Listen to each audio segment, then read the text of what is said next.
नमस्कार दोस्तों, SP talks channel में आप सभी का स्वागत है। दोस्तों, इस वीडियो में हम बात करेंगे नमामि गंगे प्रोग्राम की national mission for clean Ganga जैसे जो प्रोजेक्ट्स हैं उस बारे में हम बात करेंगे। दोस्तों, जैसा कि आप जानते हैं कि हाल ही में जो टॉपिक है नमामि गंगे बहुत हॉट टॉपिक रहा है, काफ़ी सुर्खियां बटोरी हैं, करंट इशू रहा है, काफ़ी न्यूज़पेपर में इसका बारे में छपा है। तो दोस्तों, क्या बातें थी ऐसी, क्या इंपॉर्टेंस है, क्यों न्यूज़ में रहा है, तो वो सब इस वीडियो में हम जानेंगे और अच्छे से समझेंगे। तो दोस्तों, इस वीडियो को अंत तक देखिएगा जिससे कि आपको नमामि गंगे प्रोजेक्ट पूरा समझ में आ जाए और हाल ही में ये क्यों न्यूज़ में रहा है। तो चलिए इस वीडियो को अंत तक देखिएगा। तो आज का वीडियो हम स्टार्ट करते हैं। चलिए देखते हैं national mission for clean Ganga plan और नमामि गंगे प्रोजेक्ट। तो दोस्तों, अभी ये हाल ही में न्यूज़ में रहा ये टॉपिक, करंट इशू है। तो दोस्तों, न्यूज़ में क्यों रहा, तो इसका रीज़न था recently the world Bank has approved a 5-year loan for the second phase to the national mission for clean Ganga और Namami Gange project for worth ₹3000 crore to help stem population in the Ganga river basin. तो दोस्तों, हाल ही में world bank ने जो Namami Gange project है उसके second phase के लिए 3000 करोड़ का जो लोन है 5 साल के लिए वो स्वीकृत कर दिया है, जिससे कि जो गंगा रिवर बेसिन है वहाँ पर जो पॉल्यूशन की जो स्थिति बनी हुई है उसको टैकल किया जा सके, उस प्रॉब्लम को सॉल्व किया जा सके। So far 313 projects worth ₹25,000 crore have been sanctioned under the mission. अब तक इस मिशन के तहत 313 प्रोजेक्ट्स हैं जिसमें अब तक 25,000 करोड़ रुपए सैंक्शन किए जा चुके हैं। तो दोस्तों, इसके न्यूज़ में रहने की वजह क्या है, वर्ल्ड बैंक द्वारा 5 साल के लिए national mission for clean Ganga के सेकंड फेज के लिए 3,000 रुपये करोड़ का लोन को स्वीकृत करना। तो दोस्तों, ये था मेन इशू इसके न्यूज़ में रहने की वजह। और अब तक 313 प्रोजेक्ट के तहत इसमें 25,000 करोड़ ऑलरेडी सैंक्शन इसमें कर दिए गए हैं। तो दोस्तों, हम बात करेंगे इसके की पॉइंट्स को लेके, इसके क्या क्या की पॉइंट्स हैं। जैसे अब मैंने कहा कि इसके सेकंड फेज़ के लिए, तो उसमें फर्स्ट फेज़ क्या था, कितने फेजेस हैं, सेकंड फेज़ क्या है, तो हम इस बारे में बात करें। तो इसके हम की पॉइंट्स, चलिए इसके हम की पॉइंट्स देखते हैं। तो की पॉइंट में जो दोस्तों हमारा फर्स्ट फेज है, the first phase is the Namami Gange has already received 4,535 crore from the world bank as a part of the first phase valid until December 2021 of the national Ganga river mission. तो दोस्तों, अभी तो वर्ल्ड बैंक ने second phase के लिए 3,000 करोड़ दिए, लेकिन इससे पहले जो फर्स्ट फेज था उसके लिए ही वर्ल्ड बैंक ने पहले से पैसे दिए हुए थे इंडिया को, जो कि 4,535 करोड़ रुपए थे, जो कि फर्स्ट फेज के लिए थे, जो कि दिसंबर 2021 तक वैलिड है। तो Namami Gange has already received ₹4,535 crore from the world bank in first phase which is valid until December 2021। तो ये था दोस्तों हमारा सेकंड फेज, जिसमें वर्ल्ड बैंक ने इतने रुपए ऑलरेडी दे चुके हैं। अब बात करते हैं उसके सेकंड फेज की। जो सेकंड फेज में है, सेकंड फेज में आप देख सकते हैं hybrid annuity project. Second phase में क्या क्या चीज़ें हैं वो हम देखेंगे। तो hybrid annuity project, the loan would fund 3 new hybrid annuity projects in Agra, Meerut and Saharanpur, Uttar Pradesh for the tributaries of the Ganga. तो दोस्तों, जो हाइब्रिड एन्युटी प्रोजेक्ट्स है उसके लिए लोन दिया गया है, जो कि 3 हाइब्रिड एन्युटी प्रोजेक्ट्स हैं, जो कि आपके आगरा में होंगे, मेरठ में है और एक सहारनपुर में। ये तीनों जो ज़िले हैं वो उत्तर प्रदेश के हैं, और जो कि ये जो तीनों ज़िले हैं यहाँ से जो गंगा की ट्रिब्यूटरीज हैं वो बहती हैं, जैसे कि यमुना है जो आगरा से होते निकलते, जो गंगा की ट्रिब्यूटरीज हैं उनके लिए ये जो है फंड दिया गया है, लोन जो दिया जाएगा। दूसरा पॉइंट है इसका cleaning projects. Some of the projects include spill over projects from the first phase of the mission as well as cleaning projects in tributary such as Yamuna and Kali river. तो दोस्तों, जो गंगा के साथ साथ जो गंगा की ट्रिब्यूटरीज, क्योंकि हम बात कर रहे हैं ना कि रिवर गंगा की, बल्कि पूरे जो गंगा बेसिन है, गंगा बेसिन की हम बात कर रहे हैं, उसके क्लीननेस को लेकर, उसको पॉल्यूशन फ्री की बात करें, तो इसमें जो लोन दिया गया है वो गंगा के साथ साथ जो गंगा की ट्रिब्यूटरीज रिवर हैं उनके लिए भी दिया गया है। क्योंकि हालांकि जो बेसिन होता है, पूरी जो जितनी भी ट्रिब्यूटरीज होती है एक मेन रिवर की, उसको मिला के पूरा एक बेसिन बनता है। तो जो बात चल रही है पॉल्यूशन फ्री पूरे गंगा बेसिन की बात चल रही है, ना कि सिर्फ और सिर्फ रिवर गंगा की। तो इसलिए जो उसकी जो ट्रिब्यूटरी जैसे यमुना है, काली है, तो उनके क्लीनलीनेस के लिए भी जो प्रोजेक्ट्स चल रहे हैं उसके लिए भी इसमें फंड दिया गया, और ये सेकंड फेज में इन उन नदियों को जो इसकी ट्रिब्यूटरीज हैं गंगा के, उनको साफ किया जाएगा। Third point is DBOT project. तो दोस्तों डीबीओटी प्रोजेक्ट, डीबीओटी की फुल फॉर्म जो है वो design, build, operate and transfer. दोस्तों जो डीबीओटी प्रोजेक्ट, ये एक पब्लिक प्राइवेट पार्टनरशिप के अंदर आप टॉपिक्स पढ़ेंगे।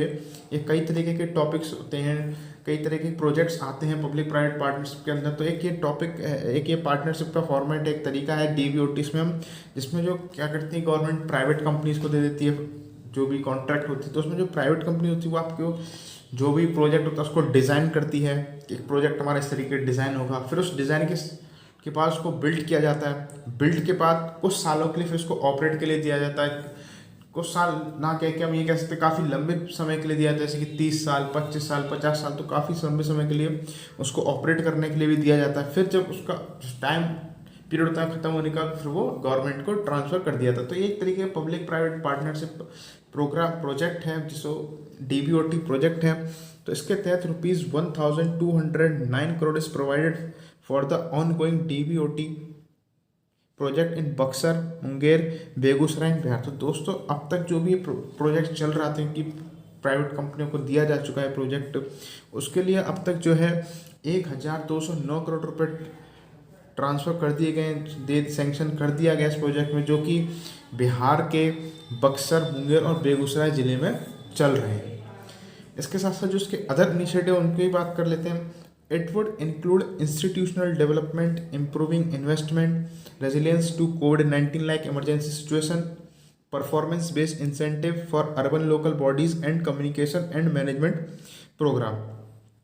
तो दोस्तों इसमें जो अलग अलग जो इनिशिएटिव हैं उसमें तहत इंस्टीट्यूशनल डेवलपमेंट्स का भी काम है, इन्वेस्टमेंट को बढ़ावा देना है, इन्वेस्टमेंट को इम्प्रूव करना है। जैसे जैसे आप देखेंगे कि कोई भी एरिया है, कोई भी किसी भी रिवर का बेसिन है, वो वहाँ पे पॉल्यूशन फ्री होगा, इन्वेस्टमेंट होगा, इंफ्रास्ट्रक्चर बढ़ेगा, तो प्राइवेट कंपनियाँ भी आएंगी, तो इन कंपनियों तो इन्वेस्टमेंट बढ़ेगा, नए नए प्रोजेक्ट्स आएंगे।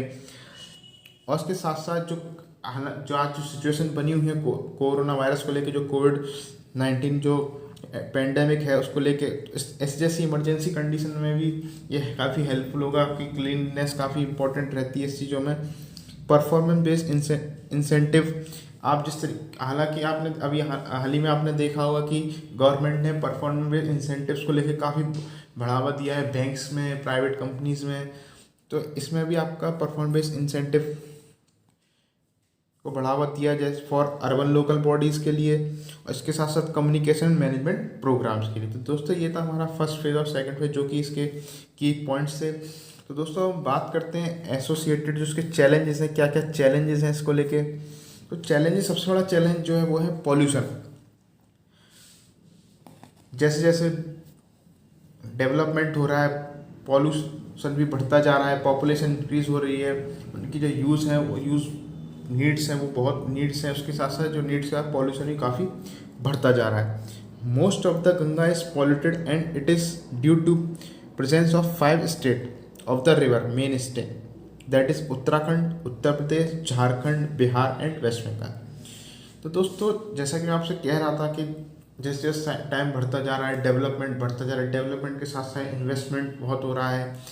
इन्वेस्टमेंट आपका कहें तो फैक्ट्रीज बिल्ट हो रही है, इसका फैक्ट्रीज का कंस्ट्रक्शन हो रहा है, फैक्ट्रीज में काम चल रहे हैं। तो जो फैक्ट्रीज का जो भी वेस्ट प्रोडक्ट होता है वो सारा रिवर्स में बहा दिया जाता है, जिससे क्या होता है जो रिवर होती है हमारी वो काफ़ी पॉल्यूटेड हो जाती है। तो ये भी एक मेन चैलेंज है रिवर गंगा के लिए और उसकी ट्रिब्यूटरीज के पूरे रिवर गंगा जो बेसिन है उसके लिए, कि पॉल्यूशन जो है वो बहुत अहम पॉइंट होता है यहाँ पर, जो कि इसमें कहा गया है कि most of the Ganga is polluted due to the presence of 5 state. जो 5 स्टेट हैं, उत्तर प्रदेश, उत्तराखंड, झारखंड, बिहार, वेस्ट बंगाल, तो इनकी वजह से दोस्तों गंगा बहुत ज़्यादा प्रदूषित हो रही है। Industrial pollution from tanneries in Kanpur, distillers, paper and sugar mill in the Kosi, Ramganga and Kali river catchment and major contribution. दोस्तों रिवर गंगा में तो जो वेस्ट मटेरियल जा रहा है फैक्ट्रीज का वो तो जा ही रहा है, लेकिन इसके साथ साथ जो रिवर गंगा की जो ट्रिब्यूटरीज हैं, जैसे कि काली रिवर है, रामगंगा है, कोसी है, यमुना रिवर है, आप आप देखते हैं सुनते होंगे कि काश यमुना रिवर का पानी बहुत गंदा है, तो जो इन सब का जो पानी है वो जब ये गंगा में जाके मिलती है नदियाँ, तो ये ultimately in the and Ganga को ही पॉल्यूट करते हैं। तो पॉल्यूशन जो एक बहुत इंपॉर्टेंट पॉइंट है, इसी पॉल्यूशन से को सॉल्व करने के लिए national mission for clean Ganga project जो लाया गया है। सेकंड चैलेंज है violation of E flow norms. According to the central water commission CWC, 4 of the 11 hydro projects on the upper reach of the Ganga river tributaries are violating Ganga ecological flow norms, which is further interrupting the natural flow of the river। दोस्तों इसके साथ साथ central water commission के अनुसार जो 11 hydro projects हैं उसमें से 4 ऐसे प्रोजेक्ट्स हैं जो कि रिवर गंगा की ट्रिब्यूटरीज को रिवर गंगा की जो ट्रिब्यूटरीज हैं उनके इकोलॉजिकल फ्लो को वायलेट करती हैं। कहीं ना कहीं उसमें पॉल्यूशन की वजह से बाधा फैलती है, जो उसकी जो बायोडाइवर्सिटी है उसको नुकसान पहुंचता है। Which further interpret the national flow of the river. जो क्या होता है, ट्रिब्यूटरीज मेन रिवर में मिलती हैं तो इन द एंड उसको भी कहीं ना कहीं उसे भी प्रभावित करती हैं। Next challenge is illegal construction. The problem of illegal and rampant construction near river beds has become a major hurdles in cleaning the river. दोस्तों एक किसी भी जब भी कोई हम डेवलपमेंट की बात करते हैं, एक प्लान के तहत होता है कि हमें इस एरिया में डेवलपमेंट करना है, डेवलपमेंट इस अनुसार होना चाहिए और उसके साथ साथ यहाँ कंस्ट्रक्शन होना चाहिए, यहाँ फैक्ट्रीज होनी चाहिए। तो दोस्तों पहले ऐसी सुविधाएं नहीं थी, और क्या कहें कि ऐसी सुविधाएं भी थी, ऐसी प्लानिंग होती, लेकिन उस तरीके से इम्प्लीमेंटेशन नहीं था। जो इम्प्लीमेंटेशन होता है, एग्जीक्यूशन होता है उन चीज़ों को बहुत सही नहीं था, जिससे कि इतनी सारी दिक्कतें आई हैं और इलीगल कंस्ट्रक्शन जो है वो बहुत बढ़ता जा रहा है। इसके साथ साथ क्या आप देख सकते हैं कि रिवर के किनारे बहुत सारी इंडस्ट्रीज़ हैं, फैक्ट्रीज हैं, उनका कंस्ट्रक्शन हुआ, जिससे कि जब वो प्रोडक्शन करते तो उनका waste material as a pollution rivers में चला जाता है। और उसके साथ साथ जब वो इंडस्ट्रीज वहाँ डेवलप हो जाती हैं तो वहाँ का जो वेस्ट मटेरियल है निकालने के लिए, साफ़ करने के लिए रिवर्स को, वो उतनी जगह नहीं रह जाती। इसलिए तो जो इलीगल कंस्ट्रक्शन है one of the major problem है किसी भी रिवर के लिए। नेक्स्ट प्रॉब्लम है वो है poor governance. There is a less utilisation of fund allotted under the program due to the lack of monitoring and supervision। दोस्तों जो फंड दिया जा रहा है, फंड तो आप कह सकते हैं काफ़ी मात्रा में, लेकिन उस फंड को किस तरीके से यूज़ करना है जिससे कि हम उससे ज़्यादा से ज़्यादा बेनिफिट ले पाएँ, उसको अच्छे से अच्छे यूज़ कर पाएँ, अच्छी मशीनरीज यूज़ कर पाएँ, अच्छे तरीके से उस फंड को हम यूज़ कर पाएँ, अच्छा प्रोग्राम्स डेवलप कर सकें, उस प्रोग्राम के साथ साथ जो हम मॉनिटरिंग है उसकी मॉनिटरिंग कर सकें, उसको सुपरवाइज कर। लेकिन जो ये सब चीज़ें मॉनिटरिंग सुपरवाइज हम कहीं ना कहीं लैक करते हैं, जिससे कि जो हमारा फंड है वो अच्छे तरीके से यूज़ नहीं हो पाता है। तो दोस्तों जो मेन चैलेंजेस थे वो आपके थे, पॉल्यूशन था, violation of E flows norms हैं जो मेन रिवर गंगा के साथ साथ उसकी ट्रिब्यूटरीज हैं, इलीगल कंस्ट्रक्शंस हैं, और दोस्तों पुअर गवर्नेंस है। तो ये हमारे चैलेंजेस। तब तक हमने देखा ये जो नमामि गंगे प्रोजेक्ट था न्यूज़ में क्यों था, वर्ल्ड बैंक ने लोन दिया सेकंड फेज़ के लिए 3000 करोड़।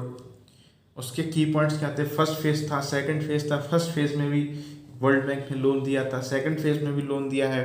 अब इसके साथ साथ लोन के साथ अब उसकी प्रॉब्लम्स क्या है, वो थी हमारी पॉल्यूशन है, पुअर गवर्नेंस है, इलीगल कंस्ट्रक्शन है, violation of the E flows है।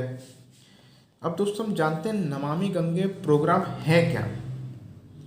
नमामि गंगे प्रोग्राम है क्या दोस्तों, नमामि गंगे प्रोग्राम क्या है बताएं, इस पर मैं आपसे ज़रूर बात करना चाहूँगा रिवर गंगा के बारे में। दोस्तों रिवर गंगा जो है भारत की सेक्रेड पवित्र नदी है, sacred river of the India. तो दोस्तों इससे रिलेटेड क्वेश्चन आने के चांस इतने नहीं बनते हैं कि रिवर गंगा कहाँ से फ्लो होती है, कितना डिस्टेंस है उसका, तो इस तरीके से बेसिक्स क्वेश्चन नहीं आएंगे रिवर गंगा से रिलेटेड जो आजकल जो करंट में चल रहे हैं, क्योंकि पैटर्न बहुत बदलता जा रहा है, कंपटीशन बहुत हाई है, बहुत ज़्यादा है कंपटीशन। तो कंपटीशन को और अच्छा बनाने के लिए जो क्वेश्चन है आजकल करंट इशू से रिलेटेड दिए जाते हैं। आजकल बेसिक्स क्वेश्चन इतने नहीं पूछे जा रहे, जो कि करंट इशू होता है उससे रिलेटेड आपके क्वेश्चन दिए जाते हैं। इसलिए मैंने आपको रिवर गंगा के बारे में इतना नहीं बताया। अगर आप चाहते हैं कि मैं आपको रिवर गंगा के बारे में अलग बताऊं तो आप मुझे कमेंट कीजिएगा, जिससे कि मैं आपको अलग से उसके लिए भी वीडियो प्रोवाइड कर सकूं। तो दोस्तों मैं आपको नमामि गंगे प्रोग्राम के बारे में बताता हूँ। तो दोस्तों जो नमामि गंगे प्रोग्राम है वो एक इंटीग्रेटेड कंजर्वेशन मिशन है, approved as a flagship program by the Union Government in June 2014 to accomplish the twin objects of effective abatement of pollution and conservation and rejuvenation of the national river Ganga. तो दोस्तों जो Namami Gange programme वो एक integrated conservation mission है जो कि flagship programme है union government का, जिसे यूनियन गवर्नमेंट जून 2014 में स्टार्ट किया था। इसके तहत गवर्नमेंट के दो ऑब्जेक्टिव्स थे। पहला जो ऑब्जेक्टिव था जो पॉल्यूशन फ्री बनाना है, इसको रिवर को, पूरे गंगा बेसिन को पॉल्यूशन फ्री बनाना है, इसके साथ साथ उसको हमें कंजर्व करना है और उसको पॉल्यूट फ्री बनाना, उसको कंजर्व करना, उसकी बायोडाइवर्सिटी को कंजर्व करना है, जिससे कि इंसेंटिव्स ज़्यादा से ज़्यादा मिल सकें, इन्वेस्टमेंट बढ़ सके और भी। सेकेंड पॉइंट है इसका, it is being operated under the department of water resource, river development and Ganga rejuvenation, ministry of जल शक्ति। दोस्तों इसको जो ये जो प्रोग्राम है इसको कई डिपार्टमेंट्स के तहत ऑपरेट किया जा रहा है। इसमें आप देख सकते हैं डिपार्टमेंट ऑफ वाटर रिसोर्सेज है, river development and Ganga rejuvenation and ministry of जल शक्ति। तो इन डिपार्टमेंट ऑफ मिनिस्ट्रीज के द्वारा इसको ऑपरेट किया जा रहा है। थर्ड पॉइंट है इसका दोस्तों, the programme is being implemented by the national mission for clean Ganga and its state counterpart organisation, that is state programme management group. दोस्तों जिसका जो इम्प्लीमेंट किया जा रहा है सेंट्रल लेवल पे, इसका जो इम्प्लीमेंट किया जा रहा है वो किया जा रहा है national mission for clean Ganga द्वारा। और जो इसकी जो स्टेट्स काउंटर पार्ट ये रिवर है वो अलग अलग स्टेट्स में से बहती है, उत्तराखंड, उत्तर प्रदेश, वेस्ट बंगाल, बिहार। तो इन स्टेट से जब निकलते तो इनके स्टेट वाइज भी अलग अलग इम्प्लीमेंटेशन बॉडीज़ हैं जो कि स्टेट प्रोग्राम मैनेजमेंट ग्रुप्स हैं अलग अलग स्टेट्स के तहत। NMCG national mission for clean Ganga is implementation wing of national Ganga council set in 2016 which replace the national Ganga river basin authority. जो दोस्तों national mission for clean Ganga है वो एक नेशनल गंगा काउंसिल की विंग है जो उसका गठन 2016 में हुआ था। हालांकि इससे पहले क्योंकि प्रोजेक्ट हमारा 2014 में स्टार्ट हुआ था और ये जो विंग आई वो 2016 में, लेकिन जो ये विंग थी इसको रिप्लेस किया गया था national Ganga river basin authority को। यानी कि 2016 से पहले आपकी थी national Ganga river basin authority NRGBA, उसके बाद 2016 में आ गई आपकी national Ganga council NGC। It has ₹20,000 crore centrally funded non lapsable corpus and consist of nearly 288 projects. दोस्तों इसके लिए 20,000 करोड़ दिए थे का सेंक्शन हुआ था, सेंट्रली फंडेड था, इसको फंड किया गया था 20,000 करोड़ से, जो कि नॉन लैप्सेबल था। मतलब आपको कंटिन्यूस इंटरवल में ये जो अमाउंट था जो 20,000 करोड़ का वो आपको कंटिन्यूस फंड करना था गवर्नमेंट द्वारा। एंड कंसिस्ट नियरली, और इसके तहत 288 प्रोजेक्ट्स थे। The main pillar of the programme are, जिस प्रोग्राम के जो मेन पिलर हैं national mission for clean Ganga Namami Gange programme के जो मेन पिलर्स है वो हैं sewage treatment infrastructure and industrial effluent monitoring. जो सीवेज ट्रीटमेंट है उनका इंफ्रास्ट्रक्चर बढ़ाना जिससे कि रिवर्स जो है पॉल्यूशन फ्री हो पाए। इसके साथ साथ जो इंडस्ट्रियल इफ्लुएंट्स है उनको मॉनिटर करना कि किस तरीके से वेस्ट मटेरियल जो है, वेस्ट प्रोडक्ट्स है, उसको क्लीन किया जाए जिससे कि कम से कम वो नदियों को हानि पहुंचा सके, कम से कम पॉल्यूट कर सके। River front development and river surface cleaning, river front का डेवलपमेंट होना एंड रिवर सरफेस क्लीनिंग, जो नदी है उसको पूरी तरीके से साफ करना। बायोडाइवर्सिटी एंड एफॉरेस्टेशन, जो रिवर और जो उसके बेसिन के आसपास जो बायोडाइवर्सिटी उसको कंजर्व करना, उसको मेंटेन करना, उसके साथ साथ एफॉरेस्टेशन को भी बढ़ावा देना। और पब्लिक अवेयरनेस, दोस्तों पब्लिक अवेयरनेस जो होती है वो बहुत इंपॉर्टेंट चीज़ होती है किसी भी प्रोजेक्ट, किसी भी प्रोग्राम के लिए। जब तक आप पब्लिक अवेयरनेस नहीं रखेंगे वो आपका प्रोजेक्ट किसी काम का नहीं। चाहे आप कितना भी अच्छा इंफ्रास्ट्रक्चर डेवलप कर लीजिए, कितना भी अच्छा आप वहाँ पे इन्वेस्टमेंट कर लीजिए, कितना भी आप फंड जुटा लीजिए, लेकिन जब तक पब्लिक अवेयरनेस नहीं होगी, क्योंकि आप प्रोजेक्ट एक बार इम्प्लीमेंट एग्जीक्यूट करते हैं, लेकिन बाद में उसको ऑपरेट करना बहुत ज़रूरी होता है। ऑपरेट अब तभी होता है जब गवर्नमेंट के साथ साथ वहाँ की लोकल पब्लिक होती है, लोकल पब्लिक को उसके बारे में अवेयरनेस होनी चाहिए कि हाँ, हमें इस तरीके से काम नहीं करने हैं, इस तरीके से काम करना है। तो जो लोग पब्लिक अवेयरनेस होती है बहुत इंपॉर्टेंट रखती है इन मैटर में। तो पब्लिक अवेयरनेस बहुत इंपॉर्टेंट पॉइंट है। तो दोस्तों ये था हमारा नमामि गंगे प्रोग्राम, जो कि मैंने आपको काफ़ी शॉर्ट में बताया कब आया, इसके क्या ऑब्जेक्टिव्स थे, ये क्यों आया, ये इसकी किस किस किस डिपार्टमेंट और किस मिनिस्ट्री के तहत होता है, कौन कौन सी इसमें बॉडीज़ हैं, कितना फंड इसमें दिया है, कितने प्रोजेक्ट्स हैं, इसके क्या क्या मेन पिलर हैं, क्या क्या मेन प्रोग्राम्स हैं। दोस्तों ये था हमारा नमामि गंगे प्रोग्राम। अब हम बात करते हैं इसके अदर इनिशिएटिव जो कि लिए गए हैं इसके तहत। पहला इनिशिएटिव वो है दोस्तों Ganga action plan. The Ganga action plan, it was the first river action plan that was taken up by the ministry of environment, forest and climate change in 1985, MOEF and CC in 1985 to improve the water quality by the interconception, diversion and treatment of domestic sewage। तो दोस्तों जो Ganga action plan था, one of the first river action plan था, जो कि ministry of environment, forest and climate change द्वारा 1985 में लिया गया था, जो कि वाटर क्वालिटी को इम्प्रूव करने का था, उसको डाइवर्जन के लिए, उसके इंटरसेप्शन के लिए, और उसके साथ साथ जो डोमेस्टिक सीवेज होता है उसको ट्रीटमेंट करने के लिए। सेकेंड इनिशिएटिव था वो था the national river conservation plan. The National River Conservation Plan is an extension of the Ganga Action Plan. It aims to cleaning the Ganga River under the Ganga Action Plan Phase 2। तो दोस्तों जो national river conservation plan था वो Ganga action plan का ही extension था। इसके तहत river Ganga को क्लीन किया जाना था under the Ganga action plan phase 2। Ganga action plan का उसका फेज 2 था, इसके अंदर उसके तहत गंगा रिवर को और क्लीन करना था। थर्ड इनिशिएटिव था वो था दोस्तों national river Ganga basin authority, NRGBA, national river Ganga basin authority. It was found by the government of India in the year 2009 under section 3 of the environment protection act 1986। It declare the Ganga as the national river of India. दोस्तों जो national river Ganga basin authority थी, ये government of India द्वारा बनाई गई थी in 2009 under section 3 of the environment protection act 1986, और इसके तहत गंगा रिवर को नेशनल रिवर ऑफ इंडिया घोषित किया गया था। फोर्थ इनिशिएटिव वो था clean Ganga fund. In 2014 it was formed for cleaning up of the Ganga, setting up of waste treatment plants and conservation of biotic diversity of the river. दोस्तों 2014 में clean Ganga fund बनाया। It was formed for cleaning of the Ganga, ये गंगा एक clinic के लिए बनाया गया था। Setting up of waste treatment plant, waste treatment plant किस तरीके से काम करेंगे, किस तरीके से मॉनिटर किए जाएंगे, जो सीवेज ट्रीटमेंट किस तरीके से करना है, और इसके साथ साथ conserve of the biotic diversity, जो वहाँ की डाइवर्सिटी है, बायोटिक डाइवर्सिटी, उसको किस तरीके से कंजर्व किया जाए। फिफ्थ इनिशिएटिव था दोस्तों Bhuvan Ganga web app. It ensures involvement of the public in monitoring of pollution entering into the river Ganga।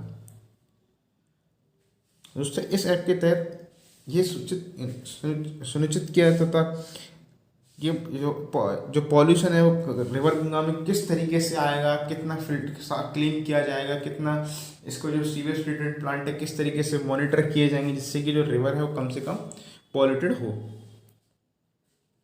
इसमें जो था ओवरऑल आपका मॉनिटरिंग का काम था, पब्लिक मॉनिटरिंग किस तरीके से किया जिससे कि पॉल्यूशन फ्री गंगा हो सके। सिक्स्थ इनिशिएटिव था ban on waste disposal. In 2017 the national green tribunal NGT banned the disposal of any waste in the Ganga. 2017 में NGT ने किसी भी तरीके का वेस्ट जो है वो गंगा में जाने से बैन कर दिया था। तो ये थे हमारे 6 इनिशिएटिव जो कि लिए गए थे। जो हमारे 6 इनिशिएटिव थे वो थे हमारे Ganga action plan, national river conservation plan, national river Ganga basin authority, clean Ganga fund, Bhuvan Ganga web app और बैन ऑन वेस्ट डिस्पोजल। दोस्तों अब बात करते हैं वे फॉरवर्ड, आगे क्या प्लान होना चाहिए, क्या करना चाहिए। दोस्तों चलिए देखते हैं कि करके। The government's Namami Gange programme has revitalise India's efforts in rejuvenating the Ganga. दोस्तों जो गवर्नमेंट्स का नमामि गंगे प्रोग्राम है वो दिखाता है कि इंडिया किस तरीके से एफर्ट्स कर रहा है गंगा को रिजेन्युनेट करने के लिए, उसको पॉल्यूशन फ्री बनाने के लिए, उसको क्लीन करने के लिए, वहाँ की जो बायोडाइवर्सिटी उसको कंजर्व करने के लिए, एफॉरेस्टेशन बढ़ाने के लिए। सेकंड पॉइंट हमारा, in this line the first world bank loan has helped build critical sewage infrastructure in 20 pollution hotspot along the river and the current funding would help the cleaning of the tributaries of the Ganga. दोस्तों जो first world bank की जो loan sanction किया था उसने help की थी sewage treatment plant के इंफ्रास्ट्रक्चर को बिल्ड करने के लिए, जो कि गवर्नमेंट ऑफ इंडिया द्वारा चिन्हित किए गए थे। इंडिया टोटल 20 हॉटस्पॉट थे, पॉल्यूशन हॉटस्पॉट, जहाँ पे इनका इंफ्रास्ट्रक्चर बिल्ड करना था along the river and current funding would help in cleaning the tributaries of the. और जो अब जो फंड दिया गया है सेकंड फेज के लिए, उसमें गंगा के साथ साथ जो गंगा की जो ट्रिब्यूटरीज रिवर हैं उनकी साफ सफाई के लिए भी इसमें पैसा फंड जो है वो दिया गया है। It will further aid the government to strengthen the institution needed to manage a river basin as large as Ganga basin। दोस्तों इसमें कहा गया है जो ये फर्दर एड करता है गवर्नमेंट को टू उनके इंस्टीट्यूशन को स्ट्रेंथ करने के लिए, जो कि रिवर गंगा के बेसिन को मैनेज करेंगे पूरी तरीके से और उनका मेंटेनेंस किया जाएगा। In order to successfully implement the plan, there is need for a strategic blueprint that includes biodiversity in Ganga. In order to successfully implement the plan, there is a need to strategic blueprint that includes the strict monitoring, mass awareness campaign, use of digital media and conservation of the biodiversity in the Ganga। तो दोस्तों इसको successfully implement करने के लिए, इस programme को सफल बनाने के लिए पूरे स्ट्रेटेजिकली काम करना पड़ेगा, एक ब्लूप्रिंट तैयार करना पड़ेगा जिसके तहत उसमें उसको अच्छे तरीके से मॉनिटरिंग करना हो, स्ट्रिक्ट मॉनिटरिंग हो, पब्लिक अवेयरनेस हो, मास अवेयरनेस कह सकते हैं कि अलग अलग कैंपेन चलाए जाए, लोगों को उसके बारे में जानकारी दिया जाए, बड़े पैमाने पर इसका एडवर्टीजमेंट किया जाए, किस तरीके से हम इसको कंजर्व कर सकते हैं, किस तरीके से लोगों को वहाँ पे बिहेव करना है, पॉल्यूशन नहीं फैलाना है। यूज़ ऑफ डिजिटल मीडिया के तहत यूज़ कर सकते हैं। जिस तरीके से कोविड-19 सिचुएशन चल रही है, हम पब्लिकली कोई प्रोग्राम नहीं करते तो हम डिजिटल मीडिया का इस्तेमाल कर सकते हैं उसको अवेयरनेस फैलाने के लिए। And conservation of biodiversity in the Ganga, जो आसपास गंगा के बेसिन के आसपास, गंगा बेसिन में जो बायोडाइवर्सिटीज हैं, जो भी नेशनल पार्क्स हैं, वाइल्ड लाइफ सेंचुरी हैं, उसको हमें कंजर्व करने के लिए एक स्ट्रिक्ट प्लान बनाने चाहिए, पूरा ब्लूप्रिंट बनाने चाहिए उसको अच्छे से इम्प्लीमेंट करने के लिए, जिससे कि जो प्रोग्राम है वो सक्सेस हो सके। दोस्तों ये था हमारा वे फॉरवर्ड और ये था हमारा national mission for clean Ganga और नमामि गंगे प्रोजेक्ट। और जो हाल ही में न्यूज़ में था वो किस लिए था, वर्ल्ड बैंक ने उसको फंड किया, इस वजह से न्यूज़ में था। और उसका क्या क्या इनिशिएटिव्स हैं, क्या क्या प्रॉब्लम्स हैं, उसके क्या क्या सॉल्यूशन हैं। तो उससे दोस्तों मैंने आपको इस वीडियो में बताया, जो कि बहुत इंपॉर्टेंट, जो दोस्तों इसमें आपने देखा होगा मैंने यहाँ पे इस पूरी फाइल में कुछ जो मैटर था वो बोल्ड करा हुआ था, वो बहुत इंपॉर्टेंट है, आपसे एक बार रीड कर लीजिएगा, इससे कि आपको और अच्छे से समझ में आ जाए। तो दोस्तों आशा करता हूँ आपको वीडियो समझ में आया होगा और नमामि गंगे प्रोजेक्ट आप अच्छे से समझ पाए होंगे। आज की वीडियो में बस इतना ही, मिलते हैं अगली वीडियो में। और अभी तक आपने दोस्तों हमारे चैनल को सब्सक्राइब नहीं किया तो सब्सक्राइब कीजिए एसपी टॉक्स यूट्यूब चैनल को। धन्यवाद।